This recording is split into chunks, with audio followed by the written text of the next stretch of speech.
ప్రియమైన బిడ్డలారా, ప్రభువైన యేసుక్రీస్తు నామములో మీ అందరికీ నా హృదయపూర్వకమైన వందనాలు చెల్లిస్తున్నాను. ఈ ఆదరణ అనే కార్యక్రమాన్ని ప్రతిరోజు ఈ విధముగా ఈ ఛానల్ ద్వారా వీక్షించడానికి దేవుడు చూపించిన మహాకృపను బట్టి మీ అందరికీ నా హృదయపూర్వకమైన వందనాలు చెల్లిస్తున్నాను. ప్రియ సహోదరుడా, సహోదరి, దేవుని వాక్యాన్ని వినాలని, ఇంకను దేవునిని గురించిన గొప్ప సత్యాలు తెలుసుకోవాలని ఆశ కలిగినట్లయితే, అలాగే మీ కుటుంబంలో మీ వ్యక్తిగతంగా కానీ కుటుంబపరంగా కానీ ఏదైనా ప్రార్థన అవసరతలు ఉన్నట్లయితే దయచేసి మీరు మాతో పంచుకోవచ్చు. మాకు ఫోన్ చేయొచ్చు, లేక మెసేజ్ పంపించవచ్చు, లేక స్వయంగా వచ్చి మీరే మమ్మలను కలవచ్చు. అలాగే అందరికీ ఒక ప్రత్యేకమైన ఆహ్వానం ఏమిటంటే, ప్రతి ఆదివారం ఉదయం 9 గంటల నుండి 11 గంటల వరకు ఆరాధన జరపబడుచున్నది. రండి, పాల్గొనండి, దైవాశీర్వాదాలు పొందండి. అలాగే ప్రతి శుక్రవారం 10 గంటల నుండి 1 గంట వరకు కూడా ప్రార్థన జరపబడుచున్నది. అలాగే ప్రతి నెల 2వ శనివారం రాత్రి సంపూర్ణ రాత్రి ప్రార్థన కూడిక జరుగుతున్నది.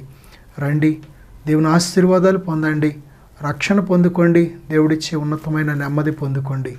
మా యొక్క అడ్రస్సు తాడేపల్లిగూడెం బస్టాండ్కి దగ్గరలో గొల్లగూడెం సెంటర్. ఆ గొల్లగూడెం సెంటర్లో ఉన్న ఆ యొక్క గొల్లగూడెం చెరువు గట్టుని మన ప్రార్థన మందిరము ఉన్నది. అందరికీ ఆహ్వానం. ఏ కుల మత సంఘ భేదం లేదు, స్త్రీ పురుష భేదం లేదు. అందరూ వాక్యాన్ని వినాలని, అలాగే దేవునిలో ఉండే గొప్ప సంతోష సమాధానం రక్షణ ఆనందం అనుభవించాలని ఆశ కలిగిన వారిని ప్రత్యేకంగా ప్రేమతో ఆహ్వానిస్తున్నాం. రండి, మీ దుఃఖ దినములు సమాప్తములగును. మేము మీకోసం ప్రార్థిస్తాం. ఈ సమయంలో దేవుని బిడ్డలారా, మరి శోధనను గురించిన కొన్ని సత్యాలు. శోధన అంటే ఏమిటి? అసలు శోధన యొక్క ఉద్దేశం ఏమిటి? శోధనకు కారణాలు ఏమిటి? శోధన వస్తే మనం ఏం చేయాలి? శోధనలో పడకుండా ఉండాలంటే మనం ఏం చేయాలి? కొన్ని శోధనలు మనకు అవసరమా? అలాగే మరి శోధన వల్ల, శోధన సహిస్తే మనకు కలిగే ప్రతిఫలాలు ఏంటి? అలాగే శోధన అసలు ఎవరు శోధిస్తారు, ఈ శోధకులు ఎవరు అని అనేక విషయాలు మనం కొన్ని వర్తమానాలుగా చూడబోతున్నాం. దేవుని బిడ్డలారా, ఈ సమయంలో శోధన గురించి బైబిల్లో చాలా గొప్ప ఉన్నతమైన సత్యాలు వ్రాయబడి ఉన్నాయి. బైబిల్ ఏం చెప్తుందంటే, మత్తయి సువార్త 6వ అధ్యాయం 13వ వచనం కానీ మనం చూస్తే ప్రభు ఏం చెప్తున్నారంటే, అసలు ఒక వ్యక్తి శోధనలో పడకుండా ఉండాలి అంటే ప్రార్థన చేయమని. దేని బిడ్డలారా, శోధన అంటే అంత ప్రమాదకరమైందా? అవును, శోధన చాలా ప్రమాదకరమైందే. ఎవరి నుంచి వస్తుంది, వేటి నుంచి వస్తుంది, వేటి వలన కలుగుతుంది అనే విషయాలు కూడా మనం ఒకసారి ఆలోచన చేసినప్పుడు, ఏ శోధనలు మనకు అవసరం, ఏ శోధనలు అనవసరం, ఏ శోధనలకు మనకు ప్రతిఫలం పొందుకుంటాం, ఏ శోధనలకు మనం నష్టాలు అనుభవించవలసి ఉంటుందనే ఆ గొప్ప సత్యాలు మనం చూడగలం. దేని బిడ్డలారా, బైబిల్లో మనం చూసినట్లయితే మరి శోధనలకు కారణాలు చాలా ఉన్నాయి. లూకాసు వార్త 4వ అధ్యాయం 13వ వచనం కానీ మనం చూసినట్లయితే, యేసుక్రీస్తు ప్రభు యొద్దకు అపవాది వచ్చి ప్రభువుని శోధించినట్టు, ఆ శోధనను కొద్ది కాలం శోధించిన తర్వాత శోధనను ముగించి అపవాది ఆయనను విడిచి వెళ్ళిపోయినట్టు మనం చూస్తున్నాం. అపవాది ప్రతి శోధనను ముగించి కొంతకాలము ఆయనను విడిచిపోయాను అని లూకాసు వార్త 4వ అధ్యాయం 13వ వచనం ఉంది. సాతానుకున్న మరొక భయంకరమైన పేరు ఏమిటంటే శోధకుడు. దేని బిడ్డలారా, మానవ జీవితంలో మొట్టమొదట చిట్ట చివర ఒక బలమైన మూల కారణం ఎవరు అంటే శోధన తెచ్చేవాడు సాతానుగడే. వాడి పేరే శోధకుడు. ఆదాము అవ్వమును ఆనాది నుండి కూడా వాడు ఆ రోజు ప్రారంభించిన శోధన ఈ రోజు వరకు కూడా ఆ శోధన మానలేదు. దేని బిడ్డలారా, శోధించడం వెనుకాల ఆడి ఉద్దేశం ఏమిటంటే మనలను పడగొట్టాలని, మనలను చంపాలని, లేక మనలను మన పరలోకపు తండ్రి నుండి దూరం చేయాలని, లేక దేవుడిచ్చిన ఉన్నతమైన ఆశీర్వాదాలు మనం పోగొట్టుకోవాలని, దేవునికి విరోధమైన కార్యాలు మన చేత చేయించి దేవునికి దుఃఖం కలిగించేలాగా చేయాలని ఆడి ఉద్దేశము, వాడి ప్రణాళిక, వాడి యొక్క ఆలోచన అంతా కూడా ఏమిటంటే కేవలము మనలను మన పరలోకపు తండ్రి నుంచి దూరం చేసి, దేని బిడ్డలారా, మనకు దేవుడిచ్చిన ఉన్నతమైన ఆశీర్వాదాలు ఏవి మనం అనుభవించకుండా చేయడమే వాడి ఉద్దేశం. దేని బిడ్డలారా, దేవుడు మనకు వాక్యం ఇచ్చాడు, వాక్యం ద్వారా మనం ఆశీర్వదించబడడం వాడికి ఇష్టం లేదు. దేవుడు మనకు సహవాసం ఇచ్చాడు, ఆ దేవునితో సహవాసం ఇచ్చాడు. దేవునితో సహవాసం చేయడం సాతానికి ఏమాత్రం ఇష్టం ఉండదు. దేవుడు మన కోసం ఒక రాజ్యాన్ని సిద్ధపరిచాడు, ఆ రాజ్య సంబంధులుగా మనం జీవించడం సాతానికి ఏమాత్రం ఇష్టం ఉండదు. దేవుడు మనలను పరిశుద్ధులుగా ఉండమని కోరుతున్నాడు. మనం పరిశుద్ధులుగా ఉండడం సాతానికి ఏమాత్రం ఇష్టం ఉండదు. దేవుడు మనలను ప్రార్థన అంటే సహవాసం, దేవునితో ముఖాముఖిగా మాట్లాడే ప్రార్థన కలిగి ఉండమని దేవుడు కోరుతున్నాడు. కానీ సాతాను ఏమాత్రం కూడా మనం ప్రార్థనా జీవితం కలిగి ఉండడం వాడికి ఇష్టం ఉండదు. దేవుడు మనలను నీతిమంతులుగా బ్రతకమని కోరుతున్నాడు. సాతాను ఏమాత్రము కూడా నీతిమంతులుగా మనం బ్రతకడం వాడు ఇష్టపడట్లేదు. దేని బిడ్డలారా, దేవుడు మనము నిత్యత్వంలో నిత్యము మరణము రుచి చూడకుండా, దేని బిడ్డలారా, సమాధిలోకి మనం వెళ్లకుండా, అగ్ని జ్వాలల్లో మనం పడకుండా ఉండాలనేది దేవుని ఉద్దేశం.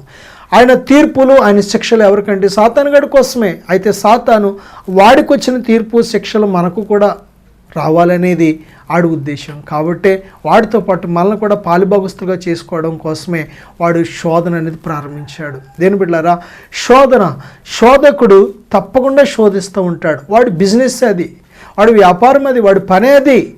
24 గంటలు ఇది భూలోక కాలమానం. కానీ వాడి జీవితం అంతా కూడా వాడిది భూలోక కాలమానంతో పోల్చడానికి లేదు. వాడి ఆయుష్ని, మన ఆయుష్ మాత్రమే పోల్చబడింది. మనం చంద్రుడితోనో, చంద్రలోక ఆయుష్తోనో, లేక గురు గ్రహ ఆయుష్తోనో, లేక శని గ్రహం ఆయుష్తోనో పోల్చడానికి కుదరదు. ఎందుకంటే కొన్ని గ్రహాలకు 365 రోజుల కంటే సంవత్సరం తక్కువగా, కొన్ని తక్కువ రోజులు ఉంటాయి. కొన్ని గ్రహాలకైతే కొన్ని భూలోక సంవత్సరాలు, కొన్ని సంవత్సరాలు అయితేనే కానీ దానికి ఒక సంవత్సరం కాదు. దేని బిడ్డలారా, ఎందుకు చెప్తున్నారంటే మన ఆయుష్ కూడా ఏ లోకంతో పోల్చబడిందంటే భూలోకంతో మాత్రమే పోల్చబడింది. దేవుడు భూలోకాన్ని మన కోసం చేశాడు. భూమి మీదే ఆయన సంచారించాలని ఆశపడ్డాడు. భూమి మీదే మనతో పాటు సహవాసం చేయాలని ఆశపడ్డాడు. కాబట్టి దేని బిడ్డలారా, మన ఆయుష్ చాలా విలువైంది, చాలా చిన్నది, చాలా దేవుని దృష్టిలో విలువ కలిగింది. కాబట్టి మన చిన్న జీవితంలో శోధనలో పడకుండా, అంటే అపవాది మోసంలో పడకుండా ఉండాలి అంటే, అపవాది తీసుకొచ్చి ఏ శోధనలో పడకుండా ఉండాలి అంటే, యేసుక్రీస్తు ప్రభువారు ముందుగానే మత్తయి సువార్త 6:13లో మనకు ఒక క్లూ చెప్పారు, ఒక రహస్యాన్ని చెప్పారు. ఏంటంటే శోధనలో నుంచి మమ్మల్ని తప్పించమని ప్రార్థన చేయమన్నారు. ప్రార్థన దేని బిడ్డలారా మనలను శోధనలో పడకుండా చేస్తుంది.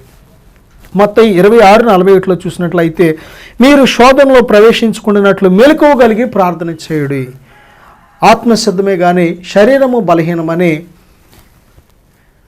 పేతురుతో ప్రభు చెప్తున్నారు. దేని బిడ్డలారా, మెలకువగలిగి మనం ఎప్పుడైతే ప్రార్థన చేస్తామో, మెలకువగలిగిన ప్రార్థనా జీవితం మనం ఎప్పుడైతే కలిగి ఉంటామో తప్పకుండా శోధనను అతి సులువుగా మనం జయించగలుగుతూ ఉంటాం. ప్రార్థన చేస్తూ ఉంటాం, కానీ మన ప్రార్థన విధానం ఆత్మ సంబంధమైనదిగా ఉండదు, దేవుని చిత్తానుసారమైనదిగా ఉండదు, మెలకువ కలిగి ఉండదు. ఎడతెగక మనం ప్రార్థన చేయలేకపోతున్నాం, విసుగక మనం ప్రార్థన చేయలేకపోతున్నాం, యేసు నామంలో ప్రార్థన చేయలేకపోతున్నాం.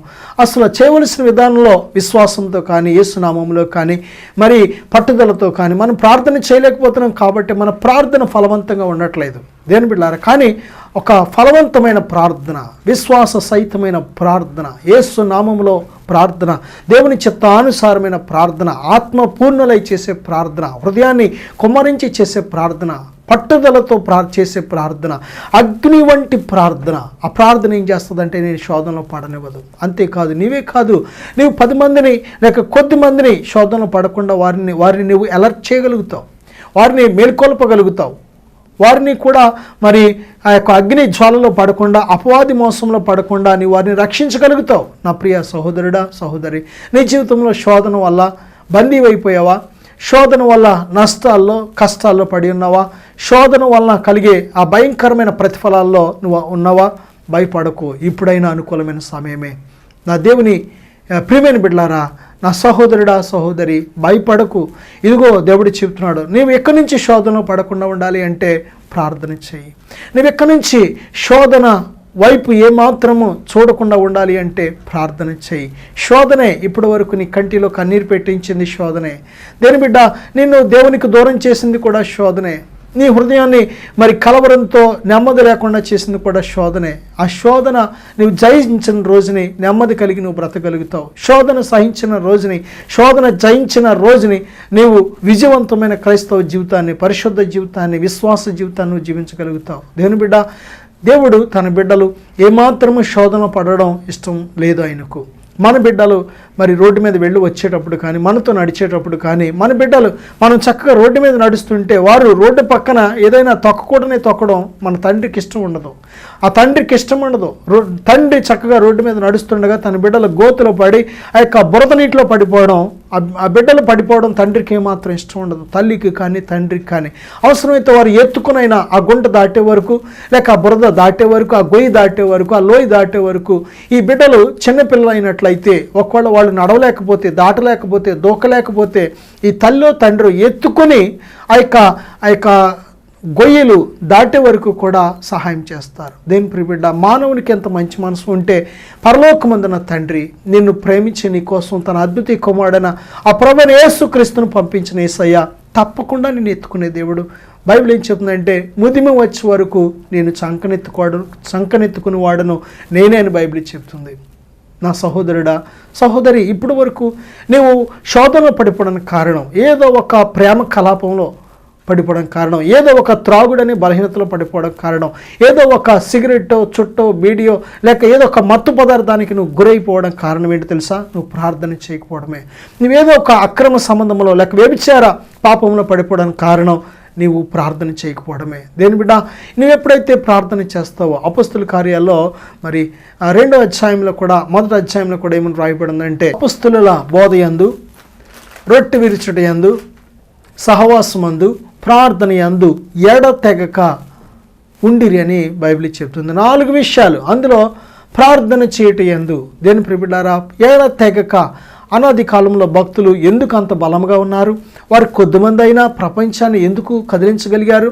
ఈ రోజుని ఇంతమంది సేవకులు, ఇంతమంది భక్తులు, ఇంతమంది దేవుని బిడ్డలు ఉండి కూడా, పరిశుద్ధులు అనబడేవారు, క్రైస్తవులు అనబడేవారు ఉండి కూడా ఈ ప్రపంచాన్ని ప్రభావితం చేయలేకపోతున్నారంటే వారి బలహీనమైన జీవితమే.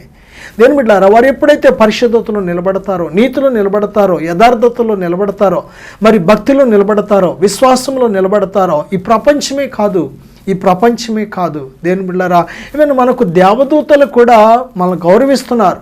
వారు మనకు సరెండర్ అవుతున్నారు. మనం ఏది చేయమంటే ఆ తండ్రి బిడ్డలుగా మనం ఆజ్ఞాపించినప్పుడు, వారికి చెప్పినప్పుడు వారు చేస్తున్నారు. ఇంత గొప్ప ఉన్నతమైన ధన్యకరమైన జీవితం దేని బిడ్డలారా దేవుడు మనకి ఇచ్చాడు, కానీ మనమే ఉపయోగించుకోలేకపోతున్నాం. సాతాను తీసుకొచ్చిన శోధనలో పడిపోతున్నాం. దేని బిడ్డలారా, ఈరోజు ఎంతోమంది శోధనలో పడిపోయి కాపురాలు పోగొట్టుకున్నవారు, శోధనలో పడి ఆరోగ్యాలు పోగొట్టుకున్నవారు, శోధనలో పడి మరి పాపంలో పడిపోయిన వారు, శోధనలో పడి లోకంలో కలిసిపోయిన వారు, శోధనలో పడి ప్రభుని విడిచిపెట్టేసిన వారు, శోధనలో పడి అప్పులు పాలైపోయిన వారు, శోధనలో పడి నెమ్మది లేని వారు, శోధనలో పడి అవమానాలు నిందల పాలు అయిపోయిన వారు, శోధనలో పడి ఒంటరి అయిపోయిన వారు దేని బిడ్డలారు ఎంతమంది లేరు? శోధనలో పడి తలదించుకొని బ్రతుకుతున్న వారు ఎంతమంది లేరు?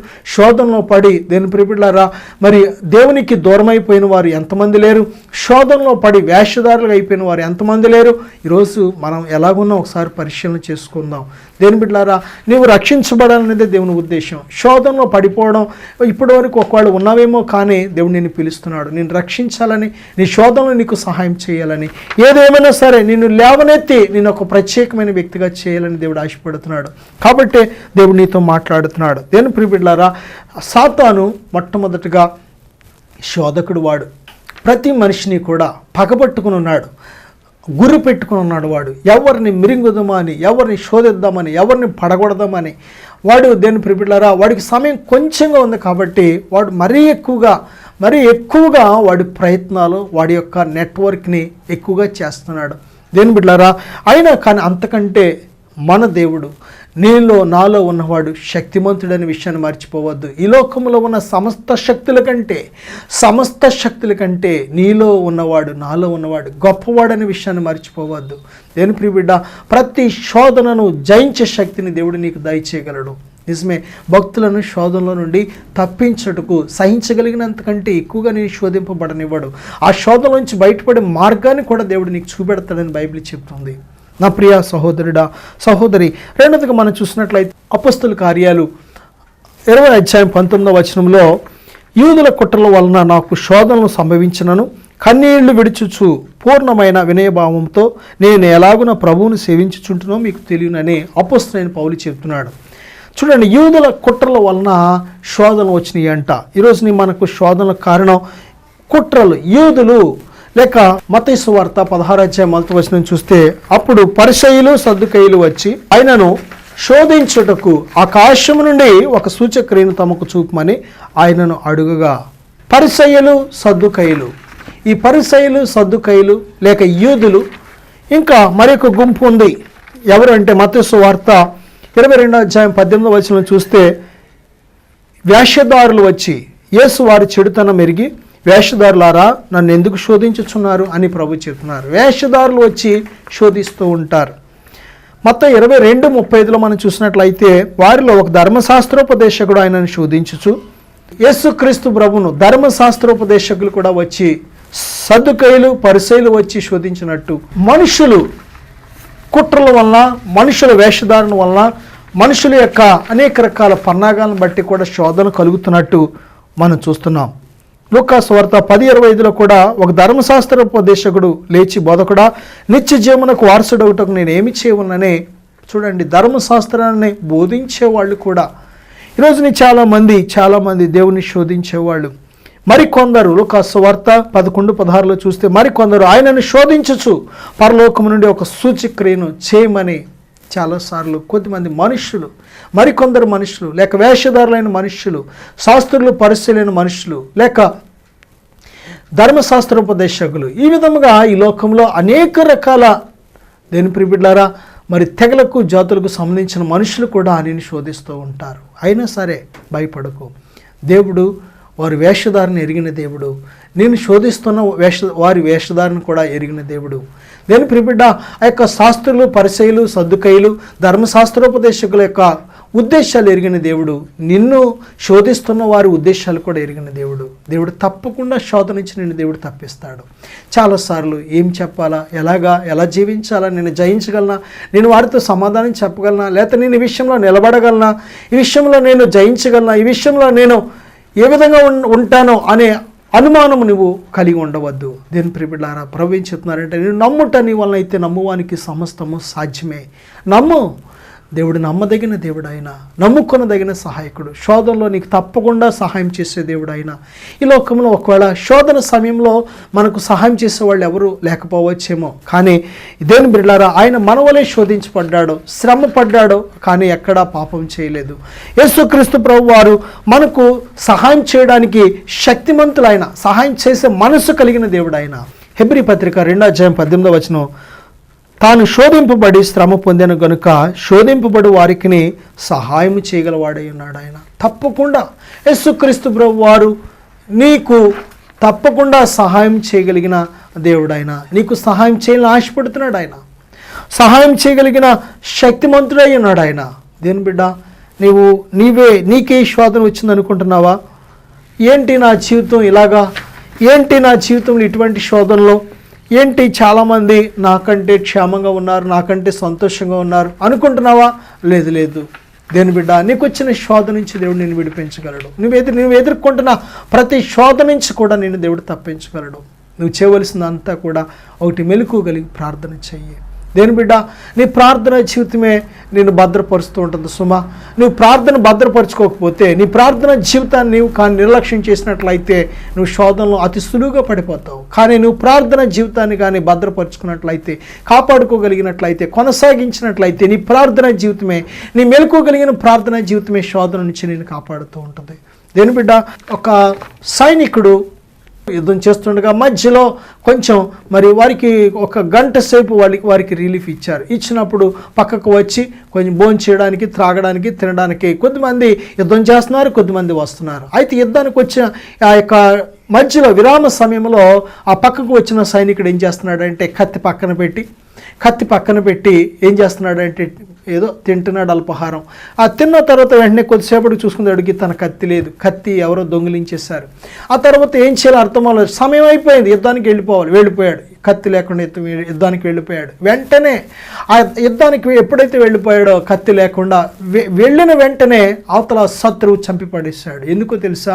కత్తి లేదు కాబట్టి. ఈయన కత్తి ఉంటే కత్తి చూసి జడవడమో లేక ఈయన కూడా కత్తితో పాటు ఆ యొక్క శత్రువుని చంపడానికి ఆ యుద్ధంలో ప్రయత్నం చేసినప్పుడు శత్రువు వెనక్కి వెళ్ళడమో జరిగేది.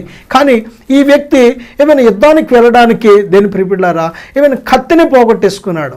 ఆలకించండి, కత్తి ఉన్న ఒక్కోసారి మరి విజయం రాదు. ఇన్నాళ్ళు పూర్వకాలంలో యుద్ధాలు చేసినప్పుడు మరి కత్తుల ద్వారా చేసేవారు. ఈ రోజునే అనేక రకాల మరణాయుధాలు మానవుడు మరి సంపాదించుకున్నాడు. కానీ దేని ప్రిపిడ్లారా ఆలకించండి, ఈరోజు మన యుద్ధం కత్తులతో కాదు, మనం చేసే యుద్ధం మరి యొక్క తుపాకులతోనో, కర్రలతోనో, కాగితాలతోనో, పెన్నులతో చేసే యుద్ధం కాదు. కోర్టుకు వెళ్ళి చేసే యుద్ధం కాదు.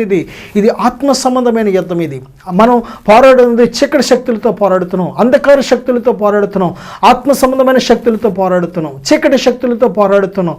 దేని బిడ్డ ఇటువంటి భయంకరమైన మనలోని ఎల్లప్పుడూ కూడా శోధించే మరి చీకటి శక్తులతో మనం పోరాడుతున్నప్పుడు తప్పకుండా మనము ఎఫెసీ పత్రికలో వ్రాయబడినట్లు ఆయుధాలు ధరించుకొని సిద్ధంగా ఉండాలి. నువ్వు ఎప్పుడైతే సిద్ధంగా ఉంటావో అప్పుడే ఆపద్దైన మందు వాడిని జయించగలుగుతావు. నువ్వు ఎప్పుడైతే ఆ సైనికుడు కత్తిని నిర్లక్ష్యం చేశాడు, తిండిలో పడి పక్కనున్న కత్తిని జాగ్రత్త పెట్టుకోలేకపోయాడు, కత్తిని పోగొట్టేసుకున్నాడు. బైబిల్ చెప్తుంది కదా, నీ ప్రార్థన జీవితమే నీ కత్తి లాంటిది. ఆ కత్తి లాంటి ప్రార్థన జీవితం ఎప్పుడైతే నువ్వు నిర్లక్ష్యం చేస్తావో శోధనలో అతి సులువుగా పడిపోతావు. నా ప్రియ సహోదరుడా, సహోదరి, బైబిల్ చెప్తుంది కదా, దేవుడు ఎవరిని శోధించడం. యాకోబు రాసిన పత్రిక 1వ అధ్యాయం 13వ వచనంలో దేవుడు కీడు విషయమై శోధింపబడ నేరడు, ఆయన ఎవరిని శోధింపడు కనుక ఎవడైనా శోధింపబడినప్పుడు నేను దేవుని చేత శోధింపబడుచున్నానని అనకూడదు. చాలామంది ఎందుకో దేవుడు మమ్మల్ని చాలా శోధిస్తున్నాడండి, శోధన పాలు చేస్తున్నాడండి. లేదు, ఎప్పుడు దేవుడు ఎవరిని శోధించడు. శోధకుడు ఎవరు అంటే సాతానుగాడే. శోధన ఉద్దేశం ఏమిటంటే దేని బిడ్డలారా మనలను నాశనం చేయడానికే సాతానుగాడి ఉద్దేశం. దేవుడు పరీక్షిస్తూ ఉంటాడు, పరిశోధిస్తూ ఉంటాడు. శోధన వేరు, పరిశోధన వేరు, పరీక్ష వేరు. దేని బిడ్డలారా ఆలకించండి. ఆ యొక్క పరిశోధన, పరీక్ష దాని ఉద్దేశం ఏమిటంటే మన విశ్వాసం ఏ క్వాలిటీలో ఉంది, మన ప్రార్థన జీవితం ఏ యొక్క క్వాలిటీ ఉంది, మన యొక్క ఆయన మీద ఆనుకున్న ఆధారపడిన జీవితం ఎంతగా అది యథార్థంగా ఉందనేది అది ఒకటి దేవునికి తెలుసు. అయితే మనకు చూపించాలన్న ఉద్దేశంతో ఆలకించండి. అబ్రహాముని దేవుడు మరి లేక ఒక బిడ్డని ఇచ్చిన తర్వాత ఇచ్చిన బిడ్డను ఏమన్నాడంటే, ఇదిగో నీవు నా కోసం పలానా పర్వతం మీద తీసుకొచ్చి నాకు బలి అన్నాడు. అన్నప్పుడు ఆ యొక్క అబ్రహాము శోధించబడ్డా, పరిశోధించబడ్డాడు. దేవుని ప్రియబిడ్డలారా పరిశోధించబడ్డాడు. ఎప్పుడైతే దేవుని కోసం ఏమి ఇవ్వడానికైనా వెనుకాడలేదో ప్రియబిడ్డలారా అందును బట్టి తన విశ్వాసంలో ఎంతగా ఉన్నాడో దేవునికి ముందుగానే తెలుసు. అయితే ఆ యొక్క తన విశ్వాసం మరి అబ్రహాము కూడా తెలవాలని ఉద్దేశంతోనే దేవుడు ఆ విధంగా పరిశోధించడం జరిగింది. దేవుని ప్రియబిడ్డలారా ఆదాముని సాతాను శోధించాడు, అవ్వమ్మను సాతాను శోధించాడు. ఏ ఉద్దేశం? పడగొట్టాలని ఉద్దేశం. అబద్ధాలు చెప్పేశాడు, దేవుడు నిజం చెప్తాడు, ఆ సాతాను అబద్ధం చెప్తాడు.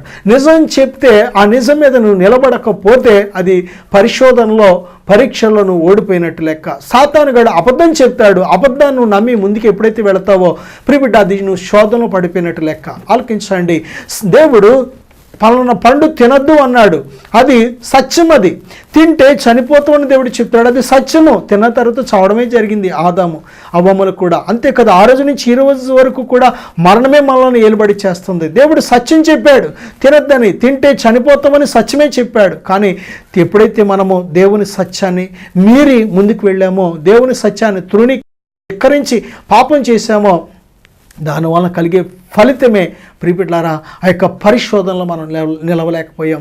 కానీ దేవుడు మంచి దేవుడు. ప్రియ సహోదరుడా, సహోదరి, దేవుడు మన పరీక్షలో ఓడిపోయినా, ఆయన పెట్టిన పరిశోధనలో మనం ఓడిపోయినా మళ్ళీ మన దగ్గరకు యేసుక్రీస్తు ప్రభువుగా ఈ లోకానికి వచ్చాడు మనకు సహాయం చేయాలని.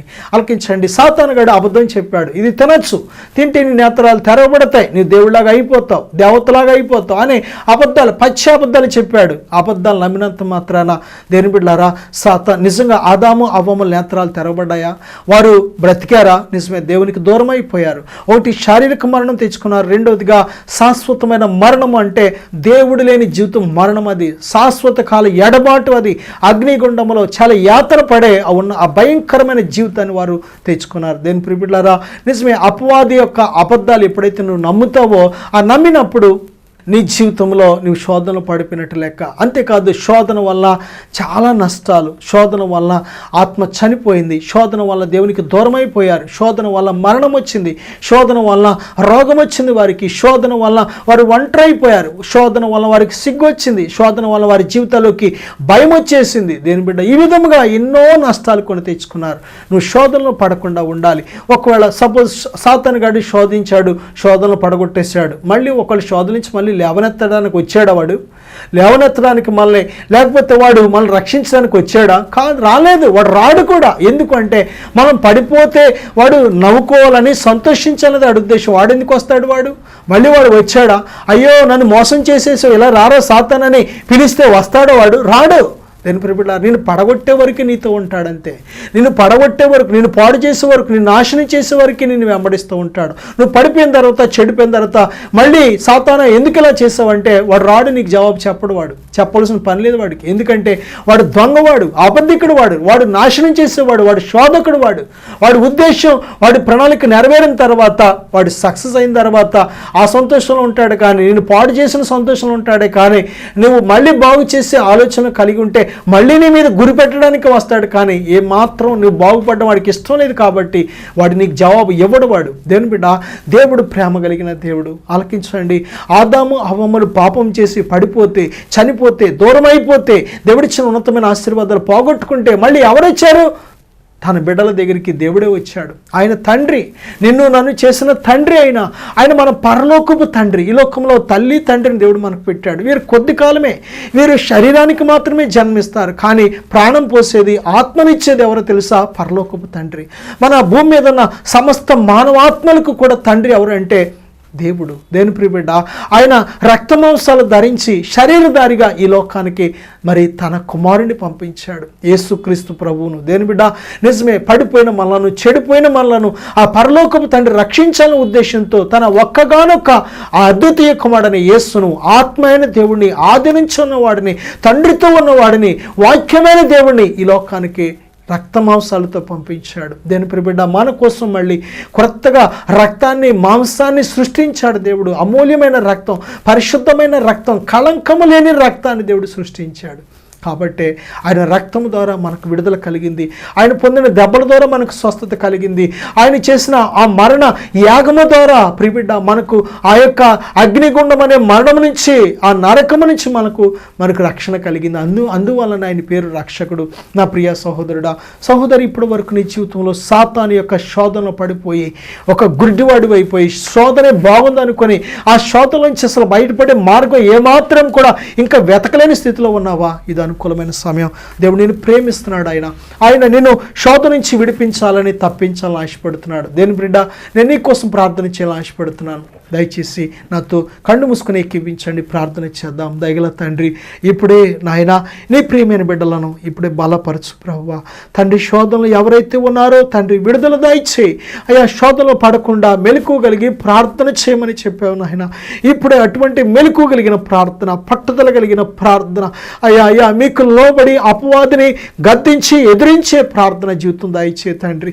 నాయన విశ్వాసమ సహితమైన ప్రార్థన దయచే నాయన. అయ్యా ఆత్మ పూర్ణతో కూడిన ప్రార్థన దయచే, అగ్ని లాంటి ప్రార్థన దయచే ప్రభువా. అయ్యా హృదయాన్ని కుమ్మరించే యథార్థమైన ప్రార్థన దయచే తండ్రి. కన్నీరు విడిచి చేసే ప్రార్థన దయచే. అటువంటి ప్రార్థన జీవితం ద్వారా, మెలకువ కలిగిన ప్రార్థన ద్వారా అపవాదిని మేము జయించగలమని సెలవిచ్చావు కనుక నాయన ఇప్పుడే విజయాన్ని దయచేయమని, శోధనించే బిడ్డలను లేవనెత్తమని యేసు నామములో అడుగుచున్నాను తండ్రి. ఆమేన్, ఆమేన్. God bless. ఈ కార్యక్రమము మీకు ఆశీర్వాదంగా ఉన్నట్లయితే ప్రోత్సహించండి, మీ సహకారం మాకు అందించండి, మీ ప్రార్థనాస్తుతులు మాకు తెలియచేయండి. మేము మీ కొరకు ప్రార్థిస్తాం. మా యొక్క ఫోన్ నంబర్ 9703903517. ఈ ఆదరణ కార్యక్రమము ప్రతిరోజు ఇదే సమయంన ఇదే ఛానల్లో తప్పక చూడండి. దేవుడు మేము దీవించును గాక. ఆమేన్.